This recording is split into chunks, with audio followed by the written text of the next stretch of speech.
meeshaa ammayyaatiin fi gorsitoota namni akka amma laalu humna olgituu miti kan lolee roosan manni keenya eeboof wantaa qofaan lolaa kan ture humni Minilik immoo qawwee roosanitti humna sadii irraa fudhata ture warra Faransaay irraa fudhata Ingiliz irraa fudhata Xaaliyaan irraa fudhata kanatti fayyadameeti duula guddaa kan godhe akkasuu godhe immoo wanni amma reefu jaarsillee dubbatee jira akkasuu humna teknoolojii qofaanii miti kan caalee mo'ate keessootti gantuu bitachuudhaan jechuudha.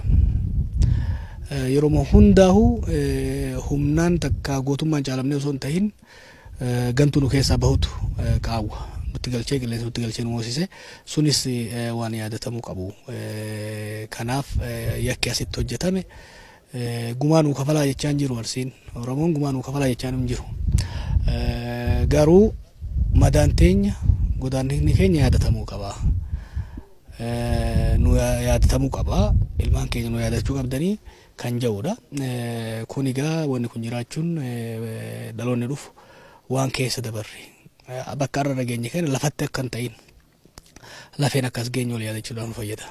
Warri sirna naftanyaa fi Minilik leellisan seenaan Aanolee fi Calanqoo duguggaan sanyii Minilik uummata Oromoo fi kibba Itoophiyaa kan irratti raawwate seenaa sobaatii Minilik biyya ijaaruuf lolee jedhu.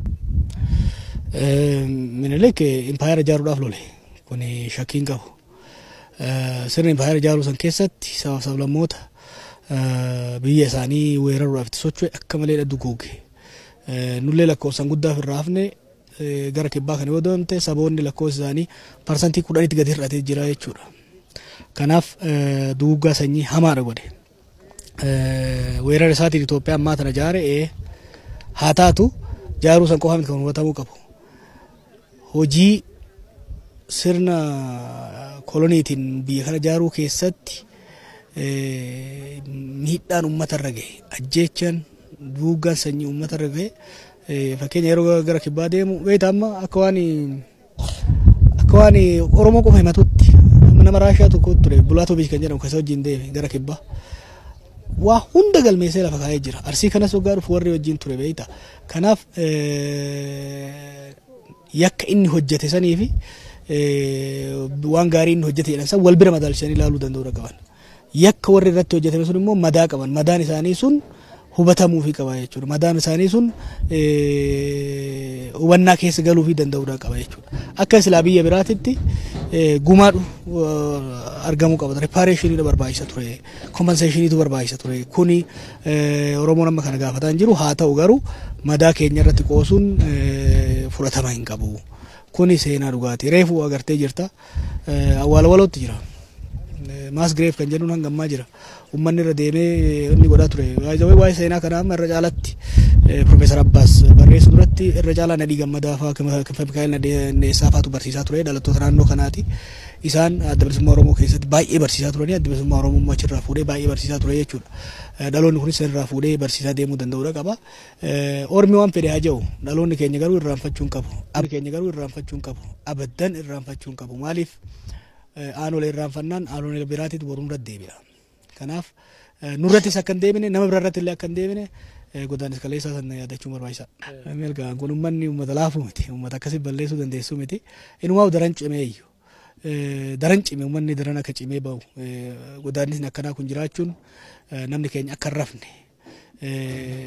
Yeroon akka dammaquu fi akka of jaaru akka qabsaa'u godhe sadarkaa amma irra geenye kana irra gahee jira. Kaayyoonni akkuma reefu obboleen jedhetti kaayyoonni Minilik lafa ifa ture beeki. Uummata kana duguugee lafa gabbata beekta amma isaan irrallee ilaaluun beekta yeroo tokko tokko Minilik irrallee ilaaluun sitti ulfaata lafa kana fakkaatu argee warra asirra jiru kan irraa duguugee warra ofii irra qubachiisuu fedhuun isaa homaa waan nama ajaa'ibaati miti. Wanni mammaas Oromoo tokko hin jira maal qeerransi maatu jennaan gogaa isaatiif uummanni Arsiillee gogama kanaaf kan itti duulamee godhe garuu humna ofiitillee gargaarsa rabbiitillee uummanni Oromootis Arsiitis irraa hafee har'a of duuba deebi'ee haala siidaa ittiin ijaarratee of duuba deebi'ee seenaa ittiin himatu irra gahee jira. Oromoon meeshaa ammayyaatii fi gantoota isa keessaatiin mo'ame malee gootummaadhaan caalamee akka hin taane Jawaar dubbatee jira. Abbaan Gadaa Tuulamaa duraanii Bayyana Sanbatoo wareegamni Aanolee sirna gadaa cabsuudhaan eegalee jiru. Akkuma beekamu Oromoon gaa biyya abbaa isaati irratti Minilik lammaffaan dhufee qe'ee isaati irratti yeroo amma bakka jirru kanatti aanulle irratti bakka harma muraati fi bakka harka muraati. Yaa ta'u malee wanni suni sirna gadaa dadhabsuu fi balleessuuf iyyuu kanaaf gaa bakkeen kun yaadannoo guddaadha Oromoodha. Maaliif Oromoon ammaa kun yaadannoo isa yaa argatu namni irree akka irraa baratuuf malee dhaqaatu lolaa muti. Yaadannoon kun yaadannoo guddaadha. Yeroo san kana ta'e fuuldura maal irraa barannaadha. Kanaaf bakkeen kun bakkee seena qabeettii bakkee Oromoo sirni gadaa arsii itti laafe bakka itti barbadeesse Miniliki.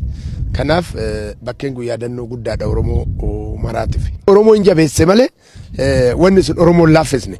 Oromoon oggaa 100 fi 130 as hin teenye. Waa'ee isaa waa'ee Orominnatee an ilma kiyyatti waa'ee badaa itti hima. Kanaaf Oromoon jabeesse. Jabeesset abbaa biyyummaatiin lolaa qabeenya isaati irratti lolaa ture Oromoon malee wanni sun nu jabeesse malee nu laaffisne jechaadha.